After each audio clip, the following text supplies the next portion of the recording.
Hi, this is Matt from Ludovox, and in this Ludochrono, I am going to tell you almost everything about Fleet Commander Genesis. This is a space battle game for 2 to 4 players, ages 12 plus, for an average game length of 60 minutes. So this has been published before as a 2 players game. It was called Fleet Commander Ignition.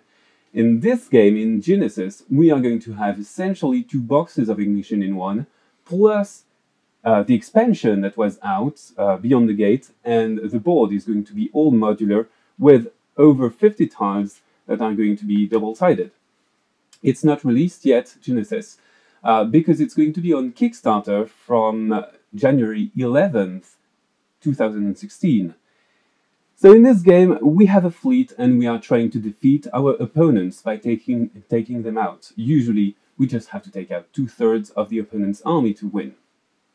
We also have other scenarios, such as escort or capturing certain resources. When we start playing, we are going to choose our armies, so every single unit has a class value.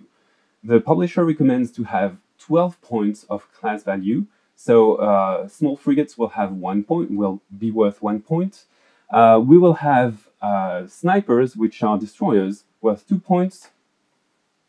Bigger ships like cruisers for 3 points, and finally the big ones, the big minis, battleships for 4 points. They will have special powers that are drawn with these tiles at the beginning of the game. Once every player has constituted its army, we are going to lay them out on the board, then we will start competing. We will interact with the game and the other players through dice.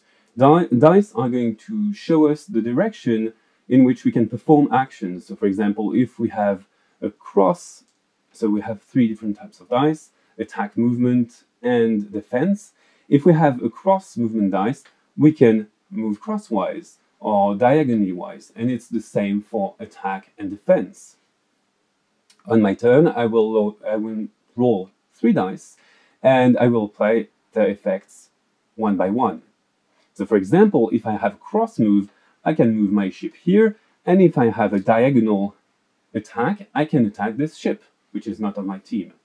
Usually I deal damage. Here I am supported by an adjacent ship, by my adjacent ship, to inflict more damage on this ship. If this one has stored defense, it can deflect some attacks. For example, here it negates this attack, so it just undergoes this one. You can store your unused dice for later turns on your deck. We have a special side, which is the star symbol. We can use it in 3 ways. We can use it to change the result of dice. We can also store it for later use. We can spend these dice when they are stored to either counterattack or do evasive maneuvers, or if we have a battleship, we can spend 2 of these star dice to activate our special power. Every ship that we destroy is going to be worth its class in victory points. So in the case where we have 12 army points, 12 class points, I'm going to have to destroy 8 points from the opponent's army to win. So for example, if with my attack I destroy this cruiser, I take it, it's worth 3 points. The terrain has various effects. So for example, this warp gate can warp me to another board, or it can warp me to another place on the board. The gas cloud is going to protect me, but at the cost of not supporting, or the asteroid field is going to protect me from other ships that can harm me otherwise. And finally, the gravitic field can push me away in a random direction.